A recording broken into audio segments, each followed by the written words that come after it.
네, 류석준 교수님 모셨습니다. 어서 오십시오. 네, 일주일 만에 뵙습니다. 예, 좀 아니 봄이 되니까 이제 좀 옷을 점점 벗으시는 것 네, 같은데요. 오늘 제가 좀 옷을 벗은 건 아니고 좀 가벼운 옷을 입었습니다. 가벼운 옷을 입고 오셨네요. 그래도 색깔도 그리고 좀 아주 네. 원색에 아니, 뭐, 눈에 띄는 색을 네. 입고 오셨네요. 아니 뭐 그냥 붉은색입니다. 다른 선거 때 그 색깔 입고 나왔으면 좀 정치적 네, 해석이 네. 가능할 텐데요. 뭐 그렇게까지 뭐 선거 분위기를 반영하는 옷까지 입고 다닐 정도로 제가 예민하진 않습니다. 예, 우선 최근 상황 한번 좀 여쭤볼게요. 앞에 송원재 대표 패널과도 이야기를 했는데 총선 이후에 윤석열 대통령실에서 이제 메시지들이 좀 변화된 메시지들이 최근에 좀 나오기 시작했고 국정 스타일의 변화를 상당히 좀 주겠다. 그리고 그간에 이제 뭐 앞서 얘기했던 것처럼 이제는 제대로 된 정치하는 대통령이 되겠다. 그 일정이나 메시지 이런 것도 좀 바꾸고 줄이겠다. 국민께 친근하게 접근하는 그런 대통령이 되겠다. 여러 이제 이런 게 나오면서 윤석열 대통령과 이재명의 양자회담도 나오고 또 의대 증원과 관련해서도 제기된 새로운 안도 수용하고 이래서 뭔가 좀 전환의 일부가 이제 되고 있는 흔적들은 나타나는데 어쨌든 이 상황은 어떻게 보고 계세요? 뭐 주어진 조건이 이제 워낙 그런 적응을 하지 않으면은 안 되는 상황으로 지금 몰렸잖아요. 선거에서 참패를 해가지고 다음번 국회가 지금 뭐 압도적으로 저쪽이 야당이 지배하는 국회와 대통령이 이제 서로 견제와 균형을 맞춰서 국정을 끌고 가야 되는데 만약에 선거가 집권 여당이 다수당이 되는 국회 결과를 만들어 줬으면은 좀 주도적으로 전국을 끌고 갈 수 있을 텐데 지금은 주도하기가 굉장히 어려워서 이걸 어떻게 끌고 가냐 하는 이제 걱정이 대통령 본인은 물론이고 뭐 저희 같이 정치를 보는 사람도 저거 예컨대 지금 이재명은 전 국민한테 25만 원씩 놀아줘야 된다라는 거를 지금 국회에서 밀어붙이겠다고 하고 있는데 네. 사실은 말이 안 되는 얘기잖아요. 네. 그럼 저걸 막아야 되는데 막는다고 또 하면 뭐 대통령이 저 의회를 무시한다 그러면서 또 아직도 민심을 뭐 수용을 네. 안 하나 이런 식으로 공격하겠죠. 길거리에 나가서 이제 네. 그 이제 대통령 탄핵으로 가는 저는 징검다리라고 봐요. 결국 저게 말이 되는 얘기를 해야죠. 무슨 전 국민 25만 원 넣어줘. 왜 25만 원이에요? 25만 원이 아니라 250만 원씩 해도 되고 2억 5천씩 해도 되고 전 국민한테 놀아주지 말고 전 세계 사람들한테 놀아주자고 그럴 수도 있는 거 아니에요. 25만 원이라는 근거. 그러니까 뭐가 근거가 돼서 25만 원이라는 돈이 나왔으면 전 국민한테 놀아주는 거는 베네수엘라로 가자는 얘기 아니에요. 그러니까 그거를 상대로 그런 말도 안 되는 주장을 상대로 지금 정치를 해야 되는데 그것을 국회에서 상대로 싸워줄 국힘이 이제 열세가 됐으니까 굉장히 힘든 국면일 거는 틀림없는데요. 네. 방금 그 송 대표님 말씀하는 걸 제가 바깥에서 들었는데 네. 사실 어떻게 보면요.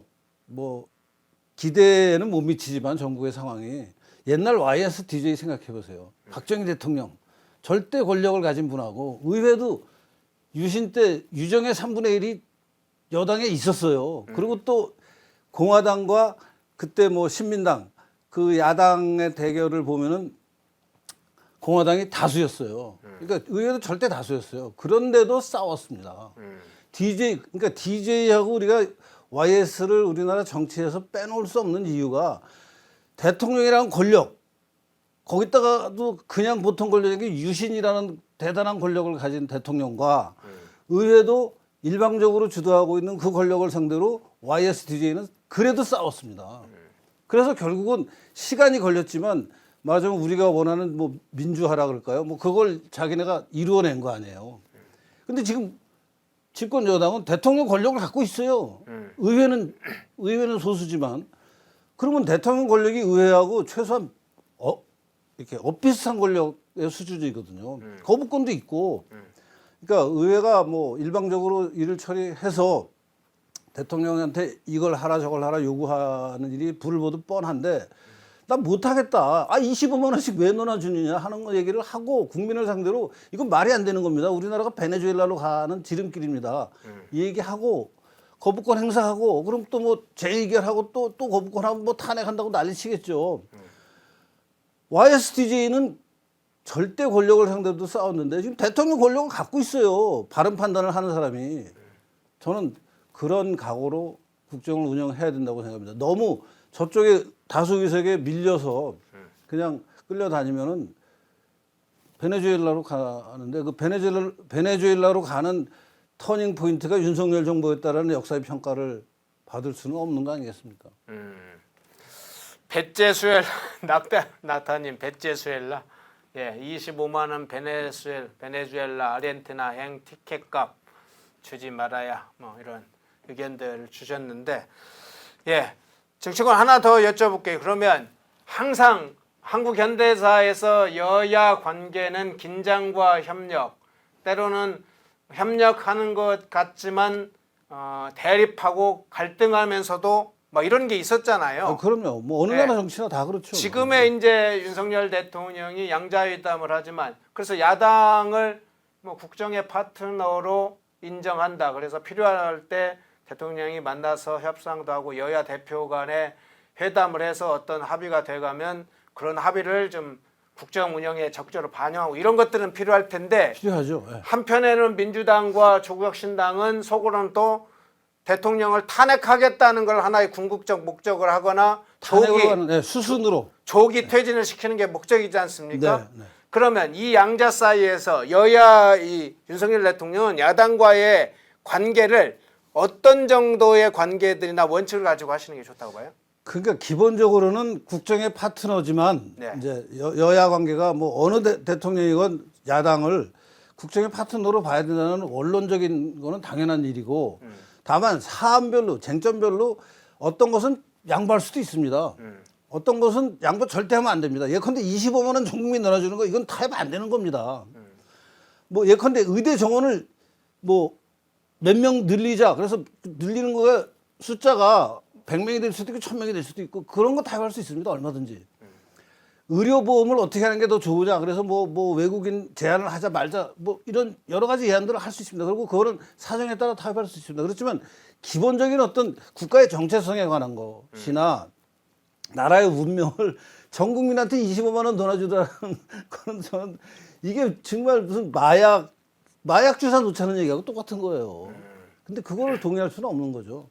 그 쟁점별로 사안별로 여야의 협치 관계는 달라질 수 있으니까 그 문제에 대한 판단을 잘 하는 게 대통령으로서의 역할을 얼마나 잘 하느냐하고 직결돼 있다고 저는 생각합니다. 예.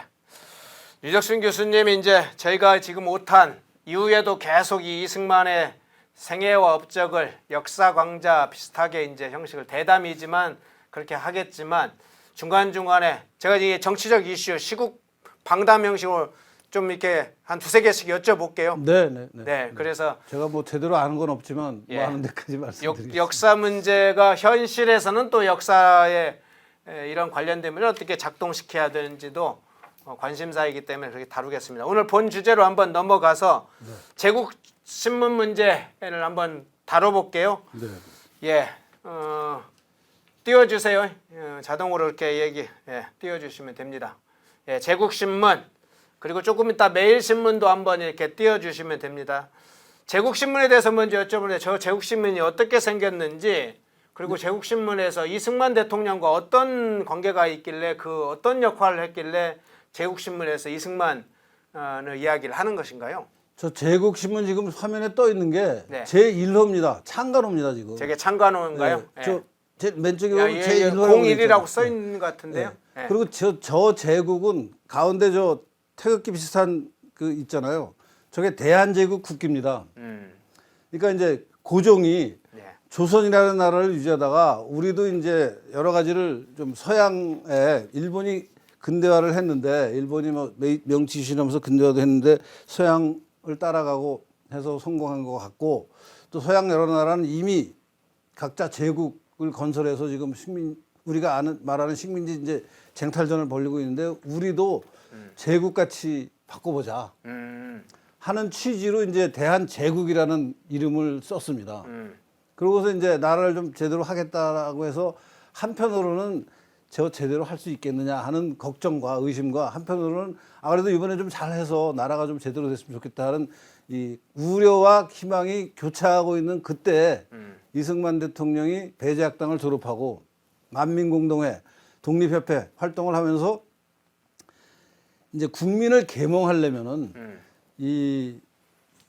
그동안 없던 신문의 기능이 활성화되는 게 굉장히 중요하다. 여론을 이끌어가는 데는 신문이라는 게 굉장히 중요하다 그러면서 배제학당에서 협성회 해보라는 한글, 순한글로 된 신문을 만듭니다. 근데 왜 한글을 고집하냐 하면은 이 전체 국민의 여론을 끌고 가는데 우리나라 국민들은 한문을 이해하는 사람은 굉장히 상층부의 소수고 절대 다수는 부녀자들, 아녀자들은 아예 한문 공부를 안 하고 또 상민들은 안 하고 그 아래 노비는 말할 것도 없고 그러니까 이 양반이 알고 있는 한문만으로는 전 국민을 계몽하는데 한계가 있다. 그래서 한글을 좀 보급해야겠다. 한글을 많이 사용해서 이 문화적인 어떤 소양을 높이는 게 기본적으로 필요한 거다라고 그러면서 이승만 대통령이 한 해에 감옥에 들어가기 직전 해입니다.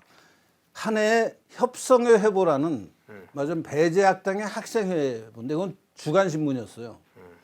그 다음에 그걸 하다가 이제 매일신문이라는 거를 4월 달인가 만듭니다. 협성회 해보를 한 3개월 만들다가 매일신문은 이제 배제학당 그 동문회보가 아닌 이제 전 국민 상대로 일반 독자 상대로 하는 매일신문을 만들어서 역시 한글로. 근데 저게 이제 만들어서 이승만 대통령이 저 주필을 하면서 뭔가 이제 글도 많이 쓰고 이제 이 매체를 통해서 우리 국민을 계몽해야겠다 하는 생각을 하는데 내분에 휩싸입니다. 매일신문을 만드는 여러 세력들 사이에. 그래갖고 이제 신문이 안 나오게 되니까 제국신문이라는 걸로 갈아탑니다. 한 해에 신문 3개를 순한글. 첫 번째 거는 주간지, 매일신문과 제국신문은 일간지. 그래서 일간지가 4면짜리입니다. 1면, 2면, 3면, 4면. 그러니까 요새로 치면 이제 그 타블로 이렇게 넘어가는 걸로 치면 한 장짜리죠. 한 장을 접으면 4면이 나오잖아요. 그래서 저기에 이제 글을 쓰다가 감옥에 들어가게 돼요. 그래서 제국신문이라는 이제 신문은 이승만 대통령이 감옥에 들어갔는데도 계속 나오니까 그래서 처음에 들어가자마자는 굉장히 어려웠고 또 더구나 그 탈옥하려다가 중재수가 돼가지고 굉장히 고초를 겪다가 이제 전체적인 기간이 한 1년이 지나면서부터는 다시 안정이 되면서 감옥 생활이 안정이 되고 감옥에서 글을 쓸 수 있게 되니까 이 제국신문의 사장인 이름이 뭐더라? 이종일이라는 사람이 감옥으로 이승만을 찾아갑니다. 야, 내가 지금 사장으로 이걸 하고 있는데 글 쓸 사람이 없다. 당신 지금 감옥에서 글을 쓸 수 있다니까 계속 그 제국신문에 논설을 좀 계속 써라. 그리고 이승만 대통령이 쓰기로 합니다. 그래서 한 3년 동안 감옥 나오기 한 1년 전까지 1890 이게 몇 년이더라? 1800 만들어진 게 제국신문은 1898년 8월이요. 창간된 게. 네. 근데 1898년 11월인가 이승만 대통령이 감옥에 들어가거든요. 그러니까 창간하고 나서 한 4, 5개월 있다가 감옥에 들어가서 한 6개월 가까이 1년 가까이 글을 못 쓰다가 제국신문 사장이 이제 찾아와서 감옥 형편이 좋아지니까 다시 글을 써서 1901년부터인가 글을 씁니다.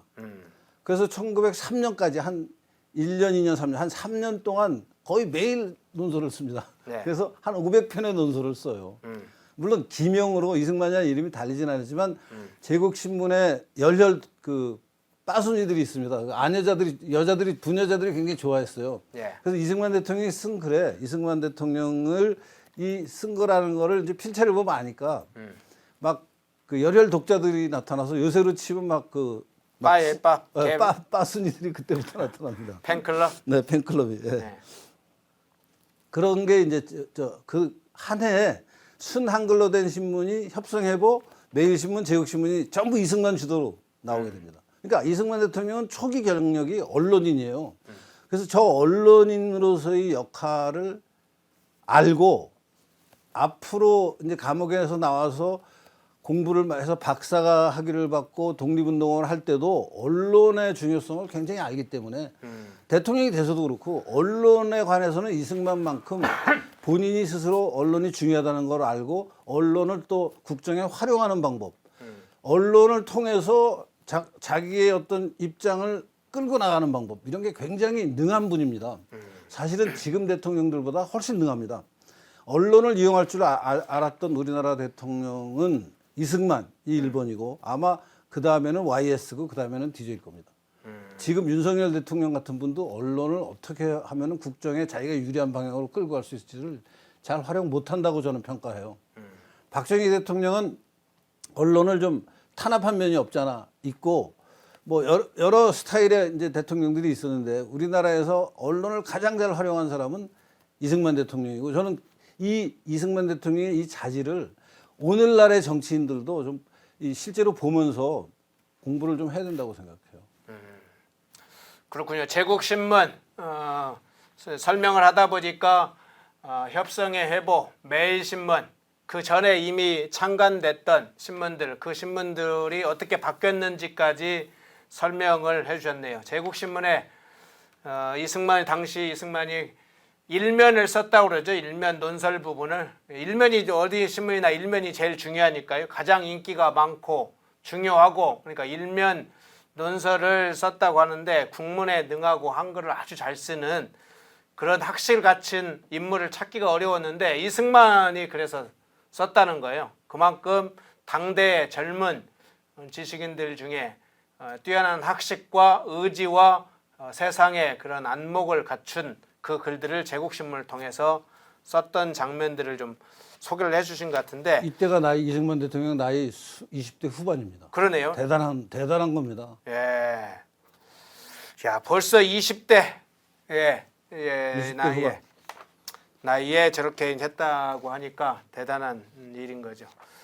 자, 그 제국신문에 뭐 협성예보나 매일신문이나 이 제국신문 다 순한글판, 순국문판이라고 하죠. 순한글, 순국문판으로 만들어진 걸로 알고 있어서 한글에 대한 애정이 굉장히 많았다. 관심이 굉장히 많았다. 이것도 중요하죠. 한글 교육을 어떻게 하면 더 많이 할 것인가 이런 건 관심이 있는데 그 제국신문에 이승만이 쓴 국문교육이라는 글이 있는데 제가 몇 단락만 간단히 읽어보겠습니다.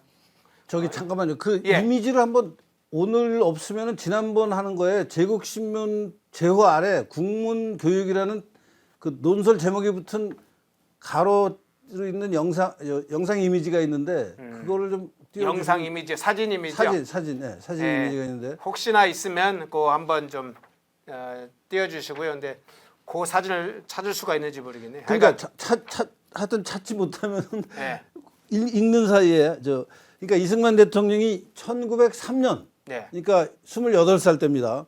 2월 3일 날 1903년 2월 3일 날 감옥에서 제국신문 논설을 썼는데 그 논설의 제목이 국문교육이에요. 네네네. 그러니까 국문교육이 중요하다 하면서 이제 우리나라 국민교육의 현황과 그 자기가 추천하는 교재까지 얘기를 하는데 지금 우리 허 국장님이 읽어주실 텐데 사실 우리나라 국문학자들이 우리나라 국어 발전에 이승만 대통령이 이렇게 중요한 역할을 한 거를 알고 있는 분이 몇 분이나 되는지 모르겠어요. 저는 국문과에서도 한글의 발달사에 이승만이라는 소 단락이 하나 있어야 된다고 생각해요.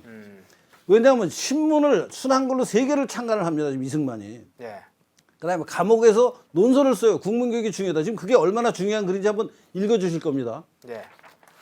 자, 이걸 국문교육이란 글을 읽어주기 전에 속보가 떴네요. 후임 비서실장, 이관섭 비서실장 후임으로 정진석이 유력하다. 정진석 전 의원이 지금 비서실장으로 예정돼 있다. 오후에 발표할 예정이다. 뭐 그런 얘기를 했네요. 자, 이어가 보겠습니다. 국문교육. 자, 제목이 이렇습니다. 국문교육. 국문이 우리나라 교육개명상에 대한 유조함은 사람마다 거의 다 짐작하는 바라. 만약 이 국문이 아니었다면 제국신문 보시는 한문 모르는 이들은 무엇으로서 매일매일 등재하는 뜻을 보았을런지 모를지라. 등재하는 신문에 나는. 네, 신문에 나는 그런 뜻이죠. 만일 한문을 배워서 이 글을 보려 한다면 적어도 5, 6년 후에야 이것을 볼지라. 그런즉 이 국문의 효험이 어떠하다 하겠느냐. 그러니까 한문 공부하는 것은 너무 힘들고 시간이 오래 걸리는데 국문은 굉장히 효율적이다. 그 설명을 한 거죠 지금. 네, 네 그렇군요. 저 게으르고 무식하여 국문 한 글자도 모르는 사람들로 하여금 며칠만 공부하면 각종 책을 못 볼 것이 없을지니 함께 가르치고 권면하여 우선 남들이 아는 저간의 학식과 소문이라도 알고 차차 같은 뜻을 배워 각종 학문을 배우게 하였으면 어찌 계명 발달의 길이 이것에 있지 아니하리오. 그러니까 계명 이제 문명을 서양 문명을 받아들여야 되는데 이 새로운 문명을 받아들여서 전파하는 수단이 한글이 좋다. 한문은 힘들고 배우기 힘들고 안 된다. 이제 그런 주장을 하는 겁니다. 예. 예, 지금은 국문학교를 설치하는 것을 기묘한 것으로 여기는 이가 많지 못한 까닭으로 학교를 세우는 것을 중요한 일로 생각하지 않고 있다. 지금 문제다. 그 시절에 예. 많은 사람들 지식인들도 그랬나 보네요. 네, 네. 예, 책을 국한문으로 저술하는 것만 기묘한 줄로 알지 순 국문으로만 만들기는 경영하지 못하는 바라. 그러니까 국한문을 섞어서 책을 만드는 것을 지금 하고 있는데 네. 그러면은 한문 모르는 사람들은 모르게 된다. 그러니까 이제 국문 순 국문으로 만드는 게 중요하다. 이 얘기하는 겁니다. 예. 네. 설령 국문을 기니 알아 배우려 하거나 가르치려 하거나 혹은 학교를 설치할지라도 가르칠 책이 없어서 할 수 없는지라. 그러니까 학교를 만들어도 가르칠 책이 있어야 책이 학교에서 없다. 가르친다. 이거 그러니까 책을 만들어야 된다. 국문으로 된 책을. 자, 그럼 거기에 있네요. 또 지금 국문으로 새로 지은 책권을 대강 생각할진데 국문학교에서 가르칠 만한 것이 첫째 초학언문이라고 하는 책이니 인천에 사는 미국인 존스 부인이 저술한 것이요. 이 초학언문 이미지 좀 올려주시죠. 네, 저 뒤에 가보면 그걸 먼저 해볼까요? 초학언문 초학언문, 국문독본 이런 이미지가 있죠. 그걸 아니요. 그거 말고 그거 그거 띄워주시죠. 따로따로는 안 돼요? 한꺼번에 되나? 예, 저걸 해가지고 키울 수밖에 없습니다. 네. 예, 조금 초학언문 그 부분을 좀 키워주시겠습니까? 제일 위에 있는. 예. 그렇습니다. 예. 예. 저런 책입니다. 저렇게 생긴 책인데 지금 이제 초학언문 인천에 사는이라는 말이 나오고 미국인 존스 부인인데 인천에 내리교회라는 교회가 있어요. 네. 이게 감리교회인데 이제 우리나라 감리교회 가장 역사가 깊은 게 이 정동에 있는 정동교회하고 인천의 내리교회입니다. 근데 이승만 대통령이 감리교 신자였잖아요. 그래서 내리교회에 존스라는 그 목사님이 계셨는데 존스 목사의 부인이 벵겔이라는 여자였어요. 이 벵겔이라는 여자가 지은 게 초학언문이다. 그러니까 한글을 가르치는 교재를 우리나라에 온 외국인 선교사가 지금 쓴 거예요. 이게 사실 우리나라 역사에서 이걸 제대로 가르쳐야 되는데 우리나라 사람들은 한글을 세종대왕이 만들었는데 사용하는 법이나 이 발전시키는 거에 대해서 관심이 없었어요. 왜냐하면 지식인 엘리트들은 다 한문을 썼기 때문에 한글을 가르쳐서 이 좀 공부하기 어려워하는 여자들이나 이 상민들한테 이걸 통해서 문명을 보급하자는 생각을 아예 안 하고 있을 때입니다. 그럴 때 선교사들이 들어와서 우리나라에 성경을 보급하려고 기독교를 보급하려고 보니까 한문으로 성경 보급하는 거는 제한된 숫자고 이 양반들은 기독교를 굉장히 기독교에 저항을 하니까 상민들이 기독교에 순응하는데 이게 흡수적인데 이 사람들한테 성경책을 보급해야 될 거 아닙니까? 그러니까 선교사들이 한글을 다 만들어요. 한글을 이제 이렇게 대중화시키는 한글로 책을 만드는 걸 성경책을 만드는 한글로 성경책 만드는 작업이 굉장히 중요한 작업이 되고 이것을 앞장서서 한 사람들이 선교사고 이승만 대통령이 그걸 보고 저렇게 한글을 사용하면은 평민들한테 이 바닥에 있는 사람들한테 문명을 전할 수 있겠구나 하는 걸 깨닫고 지금 이걸 설명하고 있는 겁니다, 지금. 근데 우리나라 한글 교육에 이거 설명 안 하고 있어요, 지금. 이 문제에 대해서 사실 제일 좋은 설명은 함재봉 교수가 쓴 한국 사람 만들기에 보면 그 선교사들이 성경책 만드는 과정을 잘 설명해 놨습니다.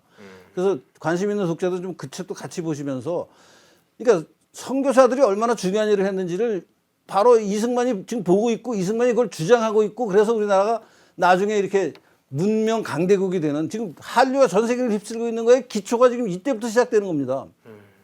천천히 그렇군요. 좀 읽어주시죠. 예. 자, 두 번째 계속 이어가 보겠습니다. 요 대목이 계속 설명이 돼야 되겠네요. 네. 국문 독본이라 하는 책은 존스 씨가 지은 것이요. 근데 존스는 그것도 벵겔하고 한번 부부입니다. 띄워주시겠습니까? 아까 방금 띄웠던 밑에 아니야 아까요? 아까 4개짜리. 예, 그거 두 계속 번째. 그거 해갈 거니까 그거 띄워주시면 돼요. 두 번째. 예. 예, 그 국문 독본.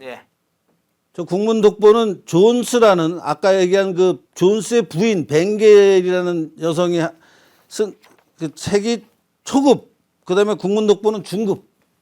그래서 맞으면 선교사 부부가 초급과 중급 지금 국어 독본을 써요. 저게 우리나라 국어 교육에 맞으면 어떤 효시를 만들어내는 겁니다. 예. 그렇군요. 자, 그러면 여기 넘어가기 전에 그걸 아까 했는데 결국은 한글의 문제에 있어서 외국인 선교사가 끼친 사실은 역할이나 영향이 굉장히 컸군요. 절대적입니다. 절대적입니다. 아, 근데 이거를 지금 가르치질 않고 있어요. 근데 이게 있는 사실을 얘기를 해야 될 거 아닙니까? 그리고 그 중간에 이승만 대통령이 국어 교육을 이렇게 강조하고 있는 것을 아무도 모를 거예요, 지금. 자, 또 이어집니다. 국문 3인 필지는 헐버트 씨가 지은 것이요. 삼인필지라는 책 이름은 예. 그 이미지를 좀 보여주시죠. 네, 삼인필지라는 조금 위로 책, 올려주시겠습니까? 저렇게 예. 보이는데 예. 저 사자는 선비들 사자고 선비 사자네요. 민자는 백성 민자입니다. 그래서 선비와 백성들이 필지 반드시 알아야 될 책이다라는 지리 책이에요. 그래서 지리 책에 보면 뭐 아시아는 이렇게 생겼다, 유럽은 저렇게 생겼다, 아프리카는 이렇게 생겼다라는 게 나옵니다. 근데 지금은 우리가 너무나 당연하게 아는 거지만 생각해 보세요. 구한 말에 우리나라 사람들이 전 세계가 어떻게 생겼는지 쇄국 정책으로 아무것도 모르고 있을 때의 국민들이에요. 그걸 이제 그 사람들한테 세계라는 게 이렇게 생겼다는 걸 설명하는 책을 지금 만들었어요. 허버트라는 외국 선교사가, 미국인 선교사가 그 선교사가 만든 책을 이승만이 지금 제국신문 논설에다가 소개를 하고 있는 겁니다.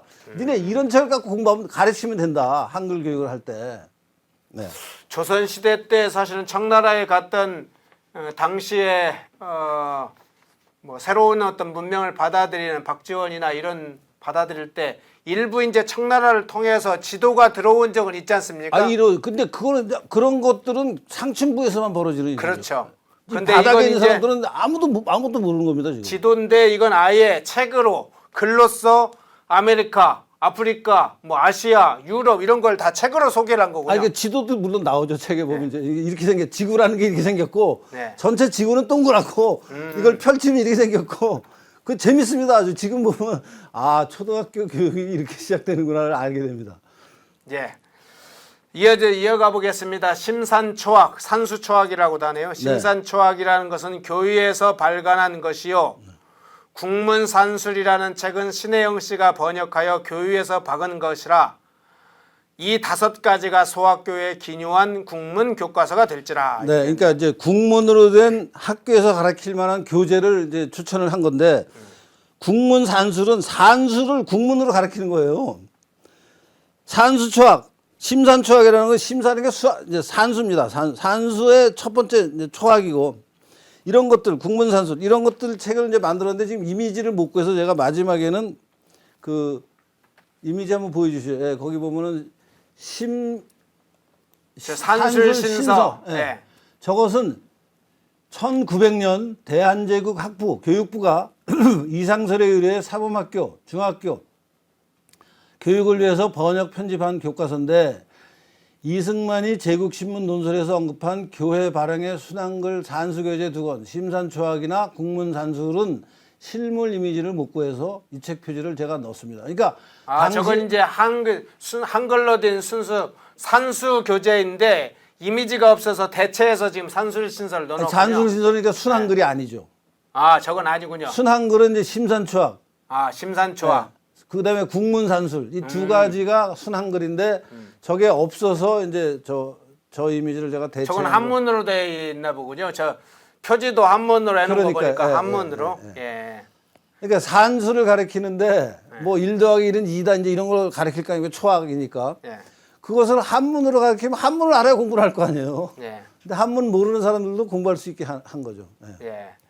우리 낙타님이 또 재밌는 비상교육 원조네.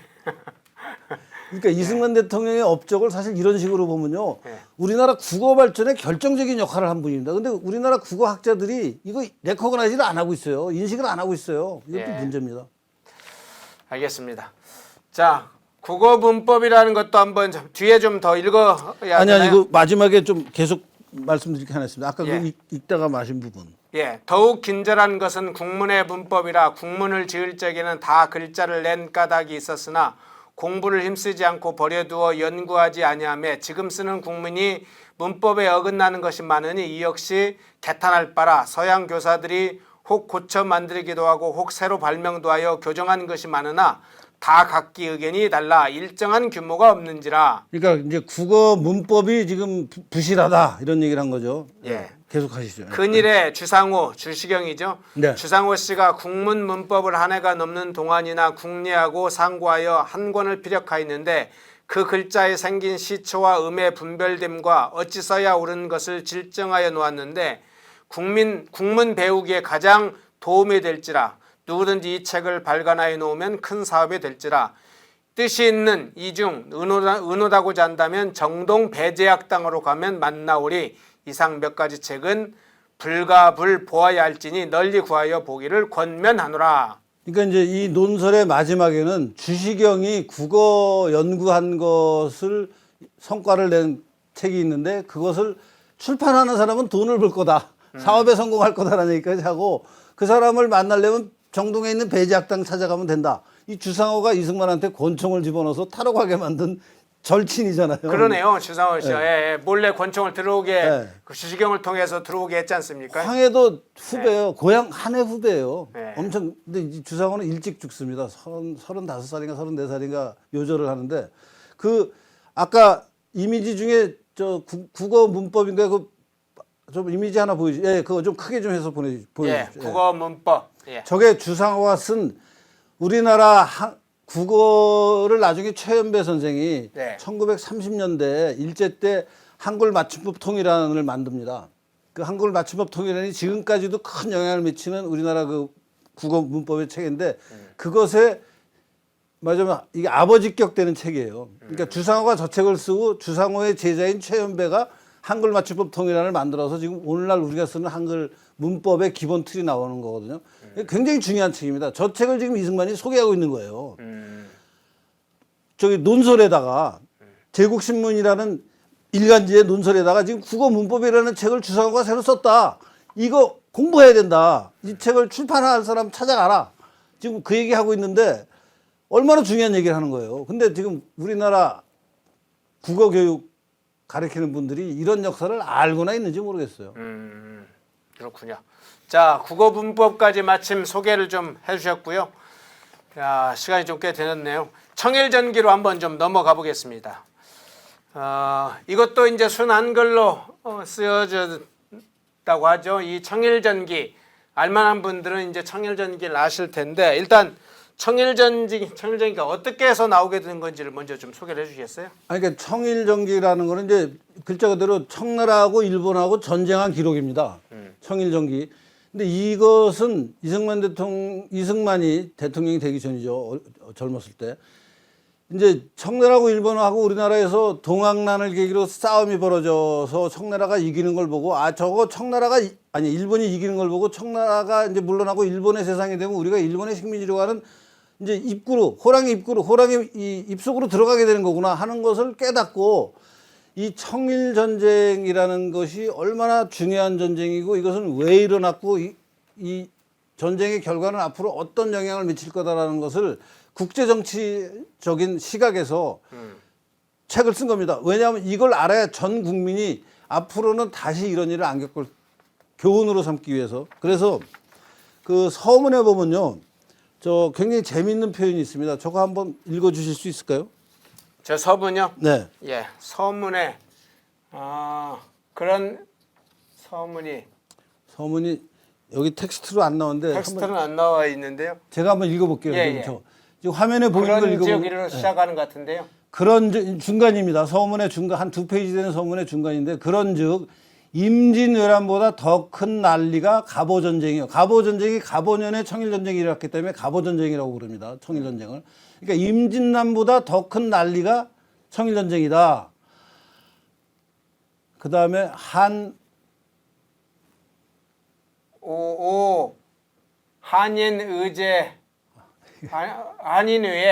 한인회에 그런 것 같아. 한인회제 그런 것 같아. 한인회지 더욱 흉본히 니킬 바이 좀 어려운데요. 아니 저거 정리했는데 갑자기 보니까 네. 선문을 읽으려고 했는데 저게 예전 걸 그대로 보려고 하니까 잘 읽히지가 않네요. 예. 아니 저 중간에요. 예. 중간에 저런 말이 있어요. 저 중간에 쭉 가다 보면 만일 이게 다음 문단입니다. 만일 한인들이 오늘날 유구국이 오키나와를 유구국이라 그럽니다. 오키나와나 대만 인종들의 지위를 차지하고 말 것 같으면, 그러니까 나라를 잃은 대만은 중국의 일부가 됐죠. 오키나와는 일본의 일부가 됐잖아요. 네. 그러니까 대만이나 오키나와 같이 나라를 잃어버릴 것 같으면은 청일 전쟁을 이 전쟁사를 알아도 쓸데없고 도리어 모르는 것이 낫지만은 우리는 결단코 그렇지 아니하야 태평양이 마르고 그다음에 히말라야가 평지가 될지라도, 이 레토릭이 저는 대단하다고 생각해요. 그러니까 태평양이 마르고 히말라야가 평지가 될지라도 우리는 독립해야 된다. 우리 대조선 독립은 한인의 손으로 회복하고야 말 것인즉 우리 한인이 갑오 전쟁사를 모르고 지낼 수는 없도다라고 하거든요. 그러니까 이런 이승만 대통령을 보고 친일파라고 하는 사람들은 미친 사람들이고요. 그냥 정신이 없는, 아무것도 모르는 사람들이 그냥 미친 사람들이고, 저런 책을 쓰면서 지금 우리나라 사람들한테 저걸 한글로 썼어요. 그래서 한글로 지금 우리가 읽기는 어렵지만 그 당시는 저게 제일 쉬운 글자입니다, 지금. 그래서 저런 책을 썼는데 저 책의 내용은 이제 청나라가 일본하고 싸움을 하게 되는 과정에서 일본이 청나라에 선전포고 할 때 일본 천황이 그럼 어떤 그 포고문을 이제 발표했는지, 또 청나라 광서제인가 그래요. 광서제가 또 일본의 상대로 어떤 선전포고를 했는지, 그래서 뭐 서로 뭐 외교적인 문서가 왔다 갔다 합니다. 그러니까 뭐 왔다 갔다 하는 게 서로 좋아서 왔다 갔다 하는 게 아니라 이제 싸우겠다라는 걸로. 오늘날도 뭐 예컨대 이란하고 이스라엘이 지금 뭐 난리를 치면은 이스라엘에서 무슨 성명문이 나오잖아요. 예. 지난번에 무슨 이란이 뭘 잘못했기 때문에 우리가 니네 공격한다. 또 그러면 이란은 또 그거에 대해서 야 이스라엘이 이래저래 해서 지금 우리를 공격했는데 우리가 거기 보복한다. 뭐 이런 이제 성명문이 나오는 걸 다 모아놨어요, 이승만 대통령이. 두 나라가 외교적으로 상대를 공격하는 문건들을 다 모아놓고, 그 다음에 이제 전쟁이 지남에 따라서 그 북양 함대와 일본의 그 새로운 함대가 이제 저 산동반도 앞에서 전쟁을 합니다. 그래갖고 이제 일본이 참패해요. 그 이제 우리나라가 청나라가 우리나라에서 빠지고 일본이 들어오고 갑신정변이 벌어지고 뭐 이런 여러 가지 과정들, 그런 것들이 다 이제 저 책에 자세히 나와 있습니다. 네. 자, 청일전기를 먼저 좀 소개를 해드렸습니다. 갑오전쟁, 갑오년에 있었던 청일전쟁, 그 시기의 전쟁의 기록을 담은 그 서문의 일부도 소개를 좀 해드렸는데요. 이 위에도 역사서가 좀 몇 개가 있죠. 그 역사서들 한번 잠시 좀 띄우고 간단하게 설명을 좀 해주시겠어요? 네, 저게 이제 청일전기의 배경이 돼. 그러니까 이승만 대통령이 쓴 청일전기라는 책자가 나오게 되는 과정에는 중국에서 4년 전인가에 중동 전기 본말이라는 책이 나옵니다. 저기 18권인가로 된 아주 맞으면 한 질짜리 책인데 제일 왼쪽 이미지죠, 지금. 중동 전기 본말. 저게 중국에서 나오고 저게 긴 뭐 18권인가로 된 그 한 세트의 책을 우리나라에서 저게 인기가 좋아서 이제 중동 전기라는 책으로 요약한 책이 나옵니다. 그 요약한 책과 저 중국 원전을 이승만 대통령이 감옥에서 보고 또 자기가 스크랩해 놓은 온갖 그 일본과 중국의 전쟁에 관한 서양 기사들 있잖아요. 예컨대 뭐 타임지는 이 전쟁에 대해서 뭐라고 썼다. 또 영국의 무슨 뭐 텔레그라프지는 뭐라고 썼다 하는 것들을 다 모아서 청일전기라는 책에 그걸 다 넣습니다. 그래서 뭐 이 책에 대해서 이 사람은 이렇게 봤고 저 사람은 저렇게 봤고 하는 그것을 이제 나중에 제가 이승만 연구원 원장할 때 2015년에 청일전기라는 책을 오늘날 사람들이 읽기 쉽게 다듬어서 한글로 다듬어서 제가 출판한 책이 저하고 저 우리 김용삼 여기 우리 같이 펜앤 대기자님. 네. 그리고 이 김효선 이렇게 세 사람이 이제 모아서 책을 냈고요. 그다음에 맨 오른쪽에 청일전기 파란 책은 이승만 연구원에서 연세대 이승만 연구원에서 이제 청일전기를 권위 있게 가장 권위 있게 나중에 번역한 겁니다. 2020년에. 그래서 저 청일전개하고 관련된 그 역사서들이 저렇게 복잡하다. 그런 설명을 드릴 수 있습니다. 네. 오늘 주로 이제 제국신문과 청일전기를 중심으로 다뤘는데요. 다음 주 내용 소개하기 전에 우선 이번 주 금요일에 행사가 있어서 그 문제를 좀 한번 소개를 해주시면 좋겠는데요. 자, 한번 유석춘 교수 북콘서트. 자, 네, 저기 네, 저 제가 좀 소개를 먼저 해주시죠. 네, 제가 그동안 일주일에 한 번씩 한 3년 전부터 예. 이승만 대통령의 일생을 다루는 연재물을 자유일보라는 신문에 예. 일주일에 한 번씩 한 3년 정도 연재를 하고 있는 중입니다. 지금도 쓰고 있는데요.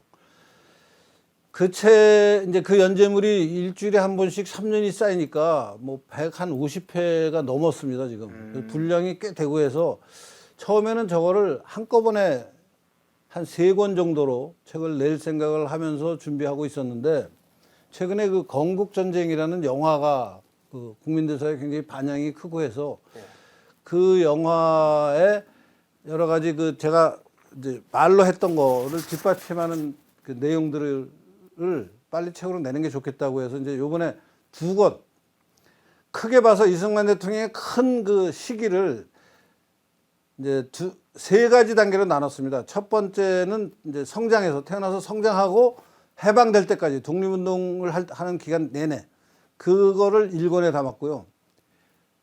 2권은 이제 미군정 기간 우리나라에 돌아와서 미군정과도 싸우고 뭐 소련이랑 싸우는 건 말할 것도 없고 미국과도 싸우고 또 국내에 박헌영 같은 사람들하고도 갈등하면서 이제 이승만 대통령이 대한민국이라는 나라를 건설하는 과정, 요걸 한 권으로 담았고, 3번째는 대통령이 되고 나서부터 임종까지를 다룰 건데요. 요번에 내는 거는, 그러니까 독립운동 기간 1권, 그 다음에 미군정 기간 2권을 해서 2권을 이번 금요일 날, 남산에 있는 이승만 학당 교실에서 조촐하게 북콘서트를 예정하고 있습니다. 예. 참석하고자 하는 사람들은 어떻게 신청을 합니까? 거기 그 안내 그 포스터에 보면은 전화번호가 있는데요. 그분한테 연락해서 그 자리를 좀 예약하시고 5만 원의 참가비가 있습니다. 아, 그렇군요. 근데 그 5만 원을 내시면은 책 2권 하고 저녁을 저희가 대접하는데 저희가 대접하는 게 저녁을 사 먹는 값이죠. 네, 네. 그래서 그 5만 원의 책 2권과 저녁 식사를 제공하는 행사를 가볍게 간단하게 하고 할 계획입니다. 네. 네. 유석춘 교수 북콘서트 이승만 시간을 달리는 지도자 1권, 2권, 2권의 책을 발간한 콘서트를 개최하네요. 이번 주 금요일에 이승만 학당에서 진행을 합니다. 관심 가지실 만한데요. 만일 참가하고자 하신다면 이승만 학당에 전화해서 문의를 해보면 아마 안내를 좀 해줄 걸로 생각이 됩니다. 네. 예. 마지막으로 다음 주에는 그럼 어떤 내용을 다룰지. 다음 주에는 옥중에서 쓴 글 중에 가장 중요한 독립정신. 예. 그 다음에 요새 우크라이나 전쟁이 아직도 계속되고 있는데요. 네. 그 우크라이나 전쟁으로 본 러시아의 우크라이나 침략인데 그게 이제 이승만 대통령도 러시아의 침략 근성을 그 규탄하는 글을 감옥에서 쓴 게 하나 있습니다. 그래서 그 2개를 제가 좀 소개를 해드리겠습니다. 아, 그렇군요. 재밌네요. 독립 정신은 다 알고 있는데 우크라이나와 관련된 지금 뭐 우크라이나 전쟁은 아니지만 러시아의 침략 본성, 네. 본질 이것까지도 예전에 예리하게 그러니까 이승만 예측하고 대통령이 글을 쓴 썼다는 글을, 거죠. 네, 이승만 대통령이 쓴 글의 주제를 보면요 정말 상상을 초월하는 게 아까 얘기한 선교사들이 국어 교육을 이렇게 해서 준비하고 있으니까 우리 그걸로 공부하자라는 얘기에서부터 예. 피터라는 러시아 황제가 있는데 얘가 완전히 침략 근성이 뛰어난 아주 대단한 사람이다. 이 사람의 침략 근성을 우리가 지금부터 좀 견제해야 된다. 하여튼 그 이승만 대통령의 독서양인데요. 이게 감옥에 있으면서 선교사들이 넣어주는 온갖 외국 잡지들 있잖아요. 그걸 다 보신 거예요. 그래서 그걸 보고 이제 전 세계가 어떻게 돌아가는지를 다 파악하고 있는 거예요. 그러니까 미국에서 박사학위 전부터 박사학위 한 건 나중이잖아요. 지금 감옥에 대제학당 2년 다니고 1년 다니고 대제학당 조교하다가 감옥에 들어갔는데 감옥에서 지금 온 세상에 어떻게 돌아가는지를 꿰고 있는 겁니다. 지금. 그 중에 하나가 러시아 피터라는 사람이 남긴 유언이 러시아의 침략 본성을 보여주고 있다라는 글이 있는데요. 그거 좀 소개해드리겠습니다. 다음 시간에. 알겠습니다. 유적준 교수님 오늘 고맙습니다. 다음 주에 또 뵙겠습니다. 네, 고맙습니다.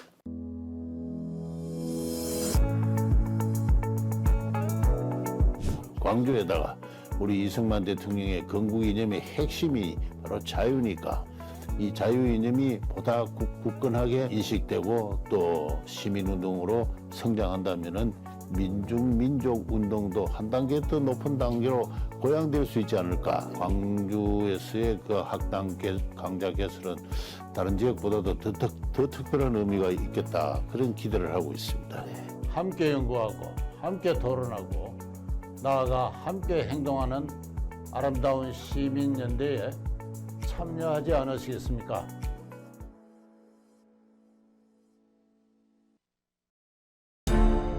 모두가 숨죽이고 침묵하던 시절 펜앤마이크는 앞장서 자유와 민주를 외쳤습니다.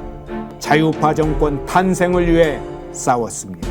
2024년에도 펜앤마이크는 쉼없이 달려갑니다.